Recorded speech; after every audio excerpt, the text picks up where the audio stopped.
Les invités de marque pour parler de sujets importants. Le premier, c'était le pasteur Pierre Saka Sambakana, responsable de l'église après-midi. On a parlé sur le vrai message du prophète William Branham. Il a dit sa part, mais si vous pensez qu'il vous a dérangé, c'est dire vous ont dérangé, vous pouvez également demander les plateaux. Nous allons encore vous donner l'espace pour que vous puissiez communiquer. Mais, Monsieur Freddy, est-ce qu'on peut changer l'image, s'il vous plaît, pour parler d'un autre sujet avec Monsieur le DG Mathieu Takizala? Soyez le bienvenu.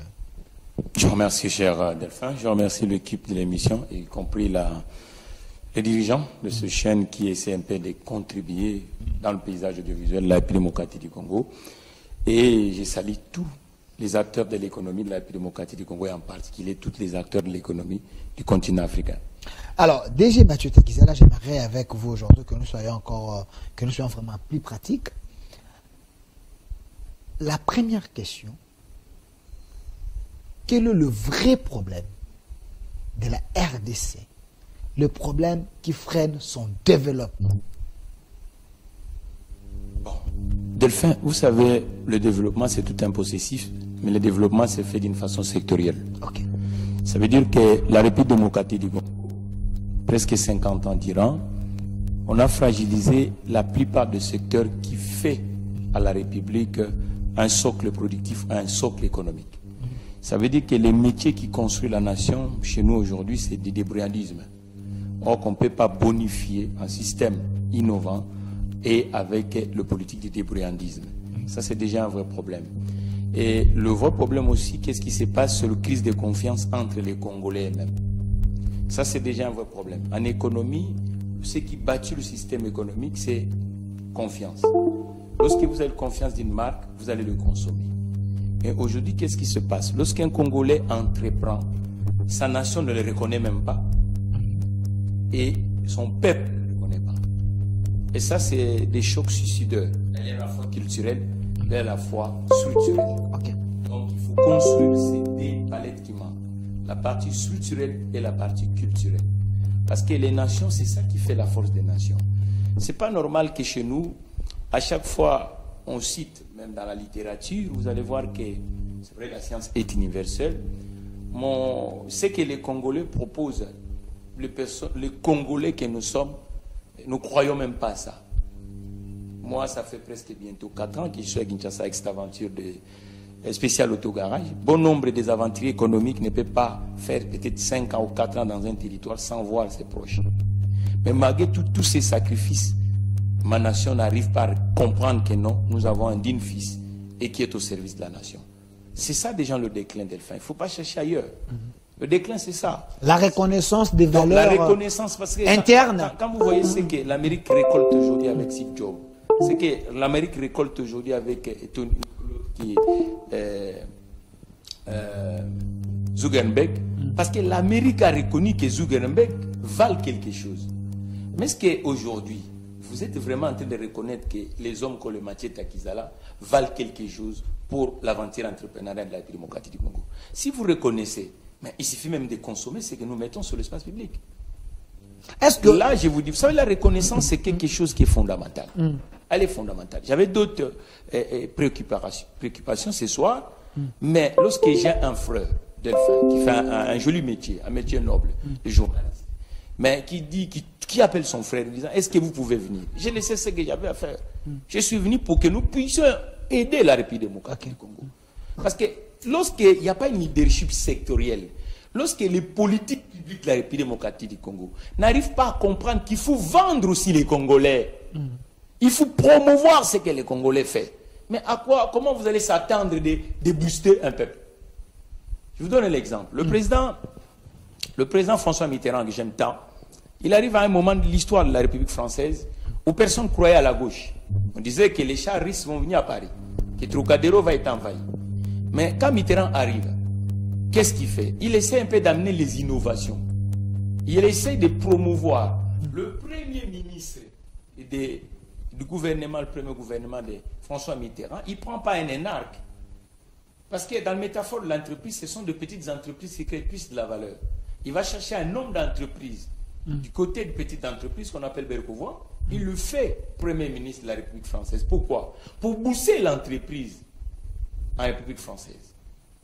Pour permettre que lorsqu'il y aura des gens de leadership entrepreneurial qui est reconnu du point de vue national, ça signifie que tous ces gens-là qui s'identifient dans ces métiers vont essayer d'avoir un modèle. Mais ce n'est pas le cas en République démocratique du Congo.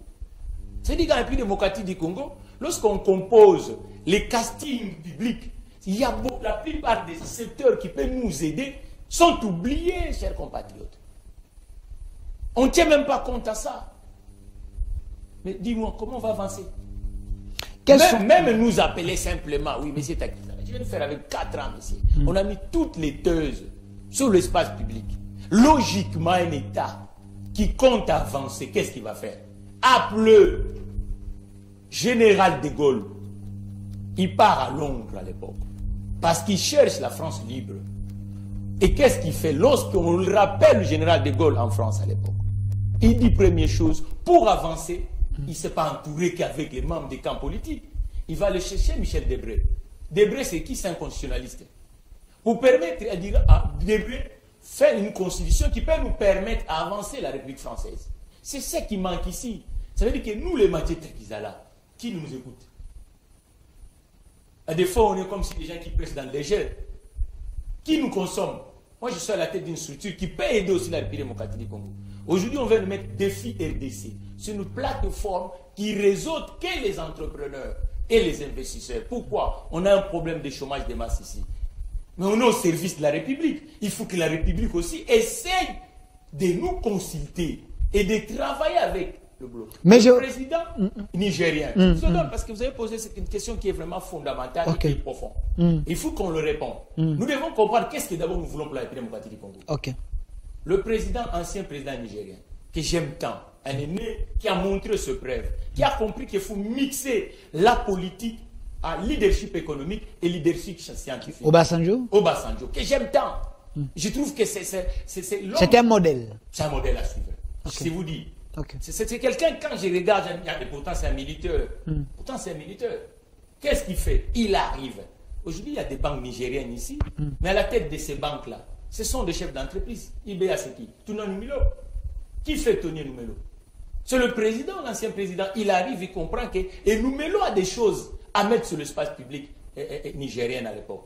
Qu'est-ce qu'on fait? On l'écoute, on les consulte, on travaille avec. Mais ici, chez nous, non.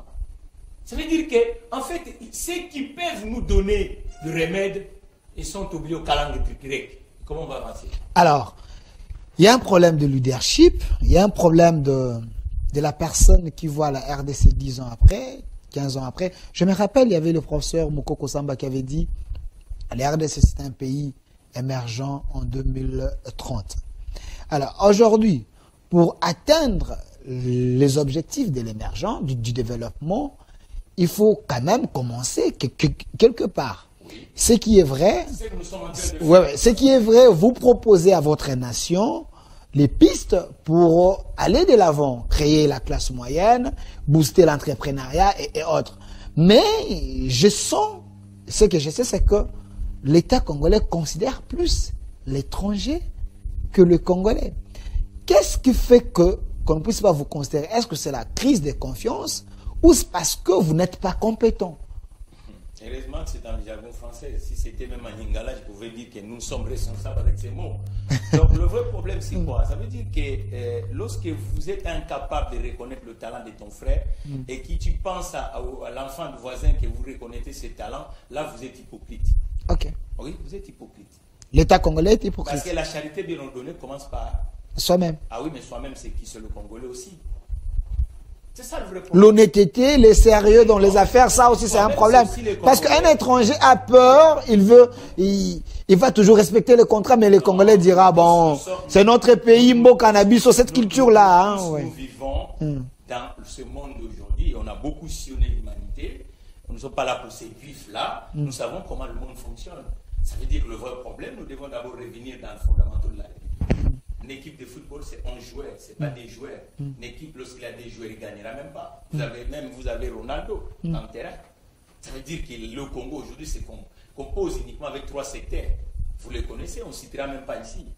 Et les autres secteurs d'activité ne sont pas même pas associés, et n'y compris.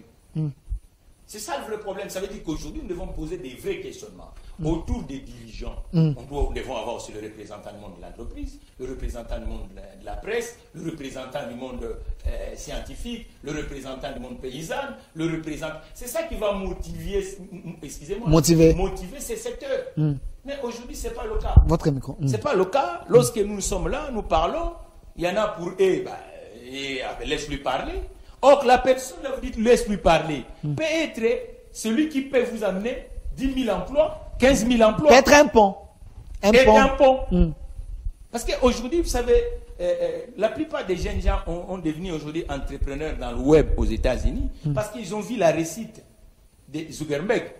Donc, rien que Zuckerberg a permis à la jeunesse du monde de croire à l'aventure entrepreneuriale. Mais le Congo, si nous voulons avancer, le Congo doit avoir aussi le modèle des entrepreneurs congolais qui réussissent. Mais vous avez un ministre de petites et moyennes entreprises, il est là. Vous avez le ministre de l'industrie, il est là. Julien Paluku, il y a autant de ministres. Vous pensez que ces gens-là, ils n'ont pas cette fleur-là de vous détecter, de vous amener, parce qu'il y a le conseil des ministres chaque vendredi. Il y a encore un homme que j'aime beaucoup, Jacques Attali, chapeau, un grand économiste français, mais qui était autour du président de la République de l'époque, François Mitterrand, pas pour lui sa bouille, mais pour associer les bonnes personnes que la France avait pour faire avancer la cause nationale. Vous savez, autour de Jacques Attali, les gens, les talents que Jacques Attali a détectés, il y en a deux qui sont devenus président de la République. Il y en a trois même, parce que Ségolène Royal était candidate. Ségolène Royal, pour devenir proche de François Mitterrand, c'est Jacques Attali. Il quitte l'ENA, c'est Attali, conseiller François Mitterrand, il amène Ségolène Royal, le président Hollande et le président Macron aujourd'hui. Quand vous êtes autour d'un dirigeant, faites un bon boulot, faites un bon casting, soit le monitoring, le pont, sélectionnez les bonnes personnes. Le Congo ne manque pas de talent, chers compatriotes. Nous sommes là. Moi, je viens de faire 3 ans avec vous. Je vous dis que j'ai compris que la partie entrepreneuriale est absente. Mais qu'est-ce que j'ai fait? On écrit, on fait tout. Aujourd'hui, on vient de mettre une plateforme défi RDC, le défi du monde économique. Et autour, là, c'est les sagas que les Congolais ont créés où personne consomme. Personne. Personne consomme. Mais nous avons les entreprises publiques ici. La consommation structurelle, c'est ça le fossé. Nous avons les entreprises publiques ici qui peuvent vous contacter pour... Le vrai fossé, c'est celle-là. Moi, je suis un provincial. Quand nous sommes nés ici dans le Bandundu, à l'époque, les grandes entreprises dans le coin, c'était PLZ, Unilever. Mais Unilever permettait aux petites entreprises d'avancer. Aujourd'hui, il y a une rupture entre les petites entreprises et les grandes entreprises qui soient du bord public. Ils consomment qui? Ils restent ici sur la place de Kalina. Maintenant, il faut pousser ces gens-là à travailler avec les autres entreprises. Parce qu'on a un chômage de masse. La crise est profonde. Cette crise, il faut miter la société congolaise. Nous devons quitter le slogan littéraire en allant du pragmatisme. Chiffrage, le réalisme. Le réalisme. Le peuple est dans la rue. Et pas dans les chimériques. Lorsque vous avez un grand esprit de la République démocratique du Congo, le pays doit le protéger. Et le pays doit, parce qu'à travers ces messieurs, ça va permettre que les autres vont l'imiter et le pays va gagner. Mais on vient de faire 4 ans, cher Delphin, je suis avec vous. Trouvez-vous normal qu'un entrepreneur comme moi, même un petit contrat de 5 véhicules. Attendez, et nous parlons de l'entreprise. Attendez, je vous pose une question en direct parce qu'on est à la télé. Ne soyez pas découragés, hein. Je sais qu'il y a quand même les gens de bonne foi. Nous voulons que le Congo avance. Parce que vous êtes chef d'une entreprise spéciale autogarage. J'aimerais que vous puissiez expliquer aux gens quelle est votre spécialité. Quelles sont les offres du spécial autogarage aujourd'hui, parce que les chefs d'entreprise vous regardent. Peut-être le gouvernement est en train de vous suivre. Qu'est-ce que vous pouvez proposer aux entreprises publiques par rapport à vos services? Vous savez, mon homologue nigérien, le premier client, c'est la police nigérienne. Mon homologue nigérien. Le premier client, c'est l'armée nigérienne. Le premier client, c'est l'administration nigérienne. Le premier client, c'est le parlement nigérien. Mais pourquoi du côté congolais on ne le fait pas? Trouvez ça normal. Qu'est-ce que vous pouvez proposer? C'est ça le vrai problème. Ça veut dire qu'aujourd'hui, il n'y a pas de pont, il y a un grand fossé. Nous devons se dire la vérité. Où on veut avancer, ou on veut reculer. Mais peut-être qu'ils ne savent pas. Peut-être qu'ils ne savent pas qu'il y a spécial autogarage en RDC. Il n'y a que d'autres entreprises. J'aimerais que vous puissiez, dans quelques minutes, expliquer ce que vous pouvez faire. Si peut-être aujourd'hui, OGEFREM vous appelle, dit ça va Delphin, on a suivi votre émission. On aimerait avoir les services de M. Mathieu Takizal avec son entreprise. S'il vous plaît. Je sais ce que je suis en train de faire. Parce que le PCA de GEFREM, c'est quelqu'un qui est habitué de mes émissions. Si peut-être le GEFREM dit, OK, nous avons besoin de services de M. Takizala, qu'est-ce que vous pouvez proposer? C'est juste un exemple. On vous suit. Spécial autogarage. Je vous dirais un truc. En fait, de nature entrepreneuriale, l'entrepreneur est fait pour rectifier, innover, avancer. OK. Je vous donnerai une confidence, peut-être vous ne savez pas, si je suis à Kinshasa, c'est diluer le chômage de masse de la démocratie à travers ce que je propose. Je ne suis pas un demandeur d'emploi. Okay. Je suis un créateur d'emploi. Mais il faut que mon État me consomme aussi. Je veux qu'on puisse nous consommer. Voilà pourquoi je vous demande. Il faut que mon État me consomme. Je vais vous donner l'exemple. Okay. On vient de donner 500 palissades aux députés. Aux députés nationaux. Si on faisait une montage économique, parce que je suis économiste, en disant le 500, mais les entretiens pendant 2 ans, on avait donné à l'entreprise congolaise spéciale autogarage. Nous créons des emplois. On va permettre à cette entreprise congolaise de faire face. On vient de donner, admettons, des bis à Transco. Si on disait, on prenait par exemple 100 bis de Transco, tout ce qui est fourniture, pneumatique, batterie, peinture, pompe d'injection, on confie à spécial autogarage. Ça va permettre que cette entreprise congolaise puisse nous créer de l'emploi un peu démocratique. Transacadémia aussi. Alors, vous comprenez, si on prend par exemple, on dit, bon, toutes les sinistres qui se fait dans les 3 régions, 4 régions de la République démocratique du Congo, autour de Sonance, et Sonance va avoir le partenaire spécial autogarage. Ça veut dire que cette ingéniosité de l'entrepreneur va commencer à avancer. Mais ce n'est pas normal que dans un pays où l'informel est au niveau des 100% presque, dans ce secteur que je me retrouve. Et bizarrement, on est ici comme si nous n'existons pas. Et nous sommes tout le temps avec vous, la presse, pour dire qu'il faut sonner SOS, l'alarme. Il faut qu'on quitte les constats. Il faut qu'on parte dans la réalité. Et la réalité, c'est quoi? Booster ceux qui sont déjà dans le monde de l'entreprise. Le monde de l'entreprise, c'est le contrat. Le monde de l'entreprise, c'est le cadre juridique. Le monde de l'entreprise, c'est le financement. Le monde de l'entreprise, c'est l'infrastructure. Le monde de l'entreprise, c'est l'énergie. Mais tout ça est absent pour les entrepreneurs. Alors, après, vous nous taxez à chaque fois. Oh non, mais est-ce que vous n'êtes pas sérieux? Vous imaginez un père de famille avec 3 garçons qui quitte l'Europe et qui va venir dans son pays d'origine en sacrifiant les enfants. Et vous allez vraiment... Est-ce que c'est gentil de dire à ces messieurs que vous n'êtes pas sérieux? Je sais que vous venez de la France. Je sais que vous venez de la France. Je sais que vous êtes un diaspora. Vous venez de la France. Vous êtes venu en RDC investir pour le bien de votre nation. Mais je sais que votre entreprise se trouve à limiter. Alors, ma question, je la réforme d'une autre manière. Qu'est-ce que vous êtes à mesure de faire? Spécial autogarage. Aujourd'hui, on est en mesure d'économiser les Congolais la consommation des sauvages du monde de l'automobile. Aujourd'hui, vous voulez acheter le véhicule. Spécial Auto peut vous accompagner avec la pré-vente. Ça veut dire que vous achetez, vous avez ou 24 mois de garantie ou 12 mois des entretiens. Ça veut dire que vous économisez. Lorsque vous avez un problème, automatiquement, cette stress va partir. C'est l'institution congolaise spéciale auto va vous accompagner. Aujourd'hui, vous êtes propriétaire de véhicules en République démocratique du Congo. Vous ne maîtrisez même pas le budget, ni de l'entretien, ni de la réparation, ni le coût de pièces de l'échange. Rapprochez des spéciales auto-garage. Automatiquement, il va être celui qui va vous accompagner pour que vous puissiez être un gagnant. Parce qu'aujourd'hui, le Congo ne gagne pas. Vous achetez un véhicule moteur, vous ne savez même pas combien ça va vous coûter dans l'entretien, combien ça va vous coûter en pneumatique, et on s'improvise, même les institutions s'improvisent pour la gestion des flottes à la République démocratique du Congo. Nous ne sommes pas gagnants. Aujourd'hui, spécial auto, c'est l'expertise de contrôle technique. Parce que la plupart des véhicules qui rentrent dans ce pays, qu'est-ce qui se passe? Ce sont des véhicules qui ont plus de 5 ans. Aucun véhicule de plus de 5 ans, nous devons avoir une photographie technique chaque année, 2 fois. tous les 6 mois, il faut que le véhicule retourne chez le contrôleur technique pour que ça puisse aider le propriétaire de véhicule, qu'il soit professionnel, institutionnel ou particulier, à savoir dans 6 mois, qu'est-ce qui peut arriver, dans 2 mois, qu'est-ce qui peut arriver, ainsi de suite. Aujourd'hui, vous avez un problème de pièces de rechange de qualité, rapprochez-vous des spéciales autogarages. Ça veut dire qu'aujourd'hui, nous sommes dans tout ce qu'on appelle la prévente, parce que le véhicule, logiquement, ça s'achète avec un crédit.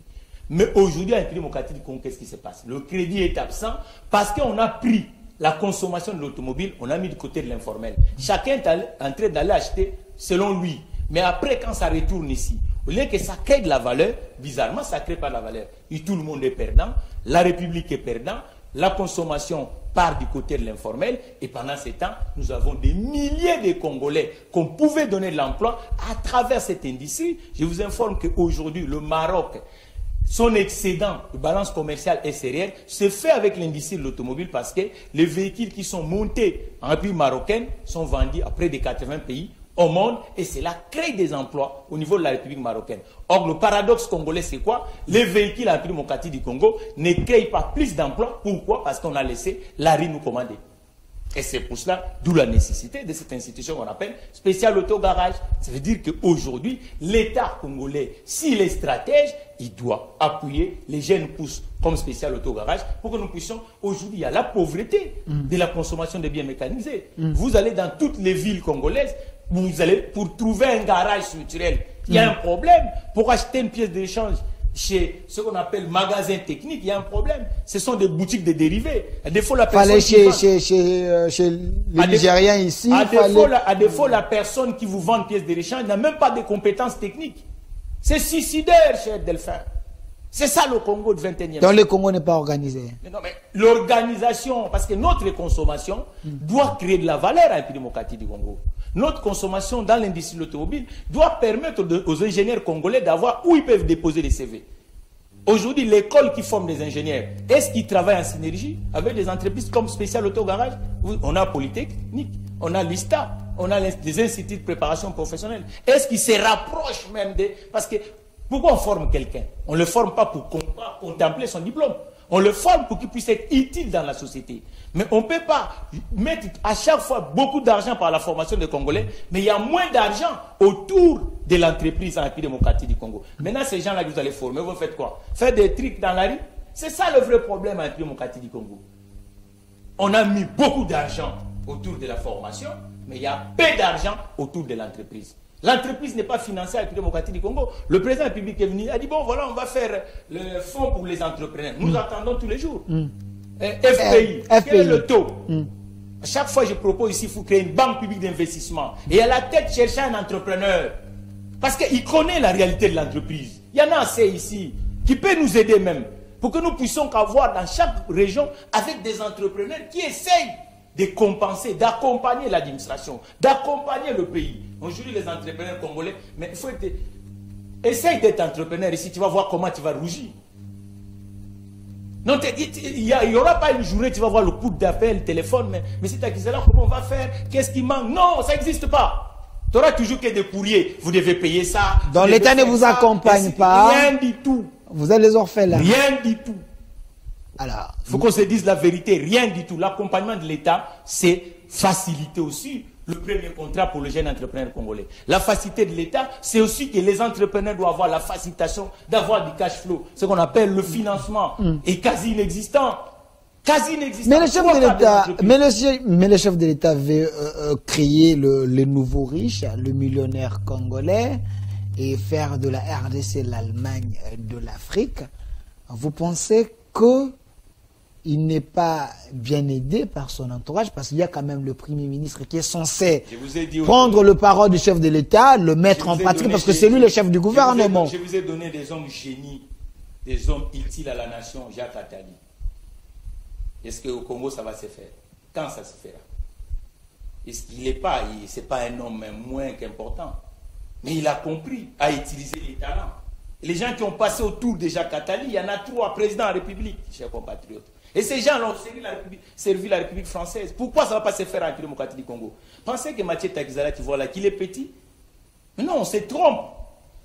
On vend plus les autres.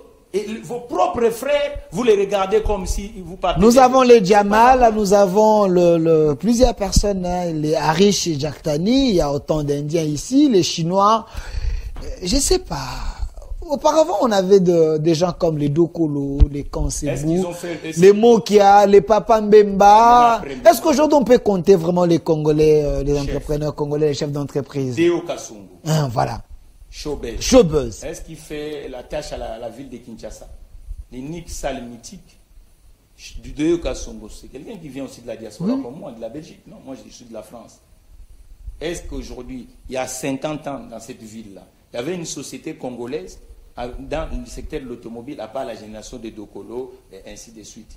Il y en avait. Alors, calmez-vous. Nous sommes dans le Mangué. Mais aujourd'hui, vous avez un Congolais qui amène quelque chose qui peut nous honorer sur le secteur d'activité. Mais qu'est-ce qu'il faut faire? Il faut s'incliner, aider cette entreprise à nous aider à travers la République démocratique. Alors, je vais vous donner le mot de la fin. Je rentre du côté de la réalisation pour prendre... Monsieur Freddy, est-ce que je peux prendre le photo là de l'école préfabriquée que le chef de l'État a donné Kankokolo avec... je peux prendre ça, s'il vous plaît. Voilà.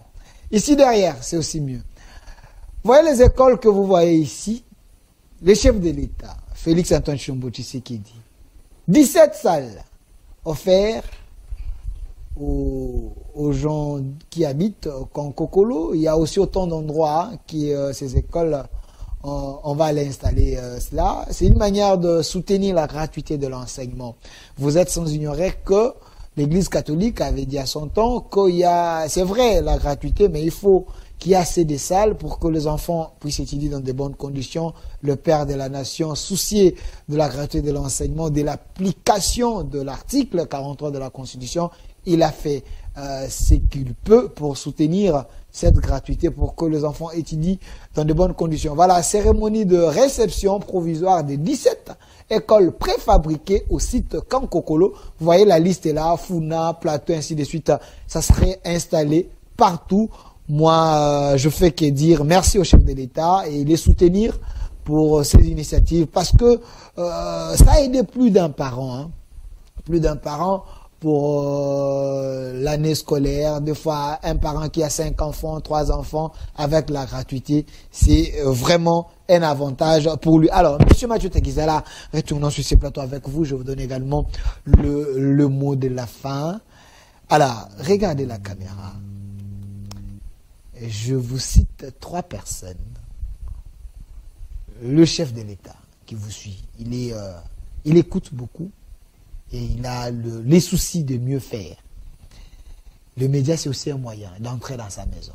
Si vous vous adressez à lui, s'il peut vous écouter, qu'est-ce qu'il peut faire pour aider un entrepreneur, un chef d'entreprise? Quand vous, ça fait 4 ans que vous n'avez pas un contrat, quand même il est chef de l'État. Vous avez cité ici Obasanjo qui a aidé quand même les chefs d'entreprise de son pays. Deuxièmement, au Premier ministre et les chefs du gouvernement, peut-être... Il ne vous a jamais vu, peut-être que vous n'avez jamais écrit au Premier ministre, qu'est-ce qu'il peut faire pour vous? Et troisièmement, au Parlement, nos députés, parce que c'est l'émanation de la population. Ils vous représentent là au Parlement. Ils peuvent faire quoi? Bon, vous savez, Delphin, la vie, c'est une belle école. Vous avez montré une photographie de l'école. L'école en République démocratique du Congo, nous conjuguons ça uniquement pour envoyer les enfants, mais l'école, c'est un vecteur économique. Vous allez voir dans tout le pays du monde, à part les activités des enfants pour venir apprendre, vous allez voir qu'il y a des entreprises qui tournent autour de l'école. Okay. Mais bizarrement, en République démocratique du Congo aujourd'hui, on n'associe pas l'école avec l'économie. On n'associe pas l'école avec l'économie. Voilà. Ça veut dire que normalement, l'école congolaise, si on l'associait avec l'économie, on pouvait permettre au secteur économique congolais d'avancer. Mais aujourd'hui, l'école est devenue comme un musée où les enfants vont aller là-bas uniquement, puis après ils retournent. Et 3/4 sortent du circuit scolaire sans issue économique. Vous le voyez qu'il y en a qui sont dans le coin de rue. Mais je crois que le président Tshisekedi, moi j'ai toujours dit à mon frère Félix, bon, je pense qu'il est... Depuis que je suis à Kinshasa, je ne pense pas qu'il a jamais croisé une vidéo de Mathieu Takizala. Je ne pense pas. depuis que je suis à Kinshasa, il y a même la plupart des présidents africains, je te dis aujourd'hui, qui m'ont appelé. L'Afrique francophone. L'Afrique francophone a un problème par rapport à l'Afrique anglophone. Parce qu'on ne booste pas le leadership économique. Et quand vous ne boostez pas le leadership économique, c'est extrêmement difficile pour que vous puissiez avoir la virose. Et nous disons, toujours dit au président Tshisekedi, boostez les entrepreneurs locaux aussi. Mixe ces entrepreneurs avec les entrepreneurs qui sont venus d'ailleurs. Vous allez voir que le Congo va être beau à vivre. Lorsqu'il y a la facilité contractuelle, regardez aussi les dossiers des entrepreneurs. Où on va voir que le mandat est là, on a vu que SAG était uniquement alimenté, mais à la fin du mandat, SAG est sur le 26 régions de la République démocratique du Congo. Là, on a du concret. Là, on a le palpable. Parce que là, aujourd'hui, je suis aussi humain, non? Je viens de faire 6 ans avec l'aventure spéciale autogarage. Je ne vis pas ici. Je peux me décrocher, je laisse. Mais qui perd? C'est la République démocratique du Congo. Et il pensait que si moi je décroche, il y aura un autre qui va oser aussi. Non. Il va dire, mais lui, il a osé. Il a fait là-bas 6 ans. Congolais de père et de mère. Qu'est-ce qu'il a fait? Pourquoi moi je vais aller m'aventurier? Okay. Non. Ceux qui osent déjà, il faut les booster. Les encourager. Il ne faut pas regarder les loin comme si c'est la peste. Ça veut dire que tout ce qu'il dit, c'est comme c'est un fou. On dirait nous sommes des fous. Non.